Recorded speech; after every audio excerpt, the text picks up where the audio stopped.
parce que dañu naan ñun ñeent ñëpp il faut ñaar d'accord ne dañu war a def lii ñu woote réunion bi fii pour def su ko ñun ñett ñu absenté mooy ànduñu ci parce que absence bi vote négatif la. C'est tout à fait le contraire.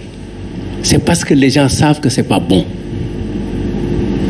dem ci conseil constitutionnel d'ailleurs moom wax na lu dul dëgg na ngeen ma baal ak encore Sénégal dañu ma koy tere dafa fen parce que wax na ne dañuy jël affaire yi mais amul benn document bu ko jaratu ko dafa am yenn moment yoo xam ne yi jarul da ngay toog xaar parce que affaire bi jege na léegi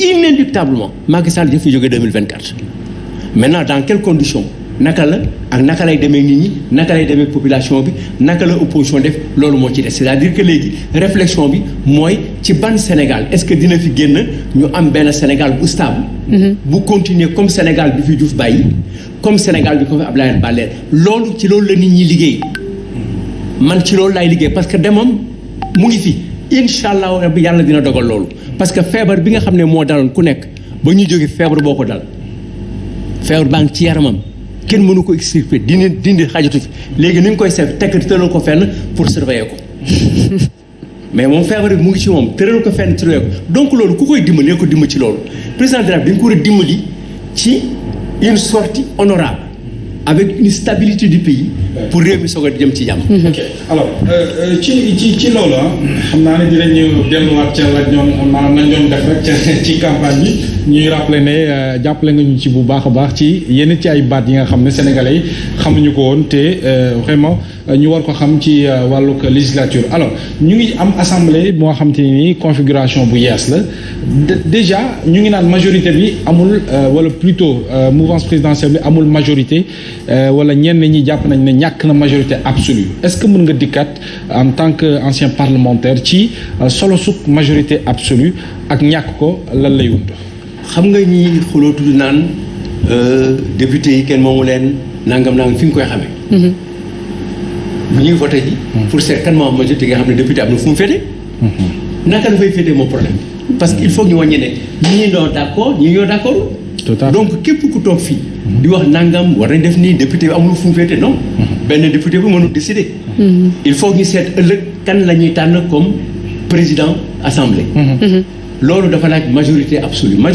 mooy majorité bi nga xam ne bii bu ñëpp dajee yow di nga ëppale au moins benn c'est-à-dire di nga am genn wàll gi ak benn parce que mënoon nañu am tey 50 wala 30 candidats te ñëpp du ko am mais après dañuy dem ba mu dem dernier tour donc moo tax ci élection présidentielle yi kenn du gagné mais deuxième tour kii raw mooy jël mais premier tour moom il faut nga am 50% des voix plus une voix loolu mooy majorité mais dafa am yeneen majorité yu nekk ci biir assemblée bi mooy ce qu'on appelle une majorité qualifiée wala majorité renforcée maanaam dañu daan wax naan pour nga changer constitution bi il faut nga am 3/5 de l'Assemblée nationale xam nga 3/5 de l'Assemblée nationale mooy assemblée bi mu toll da nga koy séddale juróom jël ñett yi est-ce que donc loolu mës na fi am c'est-à-dire loolu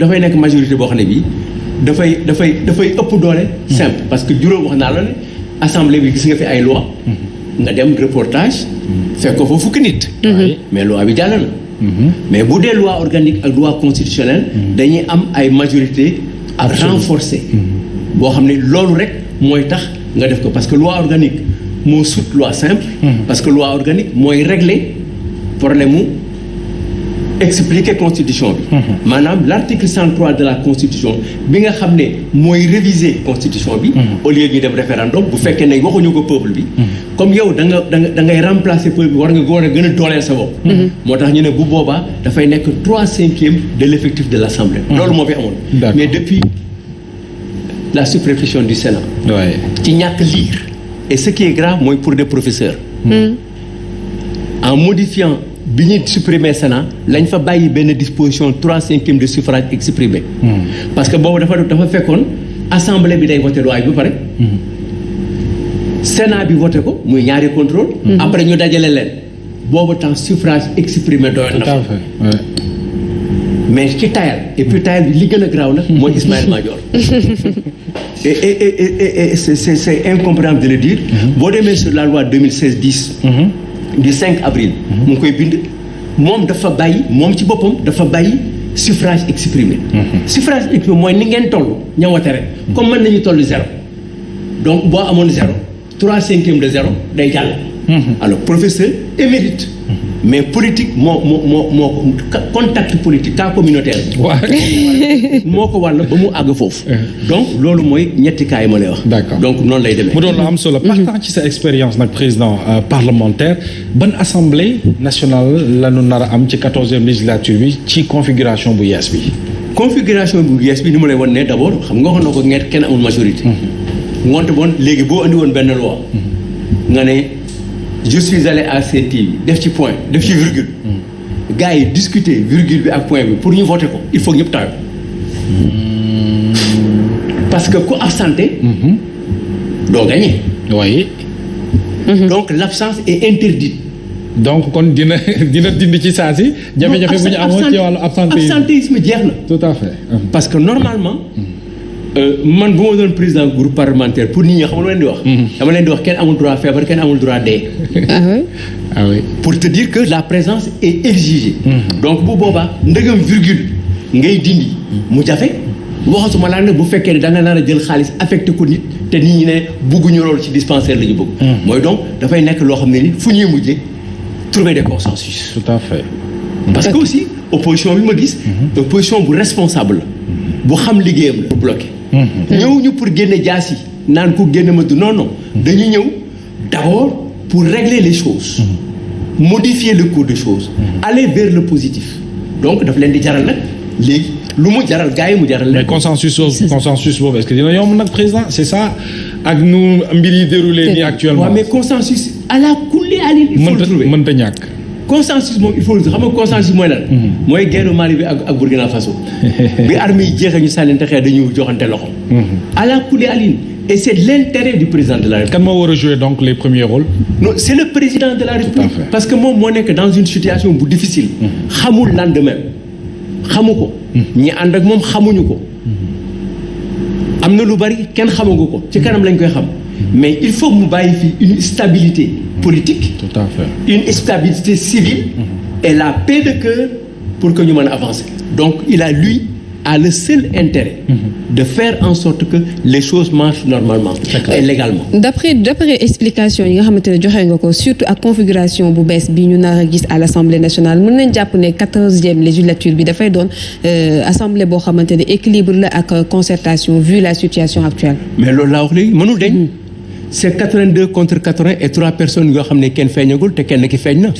d'ailleurs il faut le dire il faut saluer. la position de Thierno Alassane Sall. qui dans les 24 heures d'ailleurs après avoir donné un avertissement d'ailleurs. nee na population sénégalaise bi ak peuple sénégalais bi ak ñi nga xam ne faruñu ak moom ak journalistes yi nañu bàyyi di ko coller nit buy nekk en alliance avec le pouvoir. je pense que c'est entendu. oui c'est clair. maintenant il faut aller dans ce sens-là maintenant. moom dafa nekk aussi ci wax na ne dafa régir ay principes. donc mu ngi dem dans l'opposition mais avec ces principes il faut l'accepter. consensus. mooy consensus accepter ko différence bi. comme il est là. maintenant ñaar ñi ci des kenn déggagu leen. ki ci des moom laa bëgg a ñëw léegi ñu wax muy président Pape Diop ginnaaw bi mu demee fi nga xamante ne moom moo di Touba nee na dina joxe dig daje ëllëg incha allah pour def benn déclaration naka nga gisee position am d'abord. awma ci gis-gis. aw ma ci gis-gis. ndax maa ngi koy xaar ba xam en tout cas maa ngi déglu li mu wax yi passé yëpp. déglu naa ko li passé yëpp. ba ci dernière intervention moom ak Maïmouna Ndour Faye. déglu naa ko donc maa ngi xaar mu wax li ci bees yi ba mu xam parce que yenn saa yi nga waaj ne Tabaski da ngay gën a laadum. mais jamono naqari nga dem jëndi xaru pël-pël. mais sur ce point qu'est-ce que cela vous inspire ñëpp jàpp ne moom rek moo yor fu mu nekk nii ca kër gi en fait. non par rapport ak ni situation bi tëddee. non de toute façon. quel que soit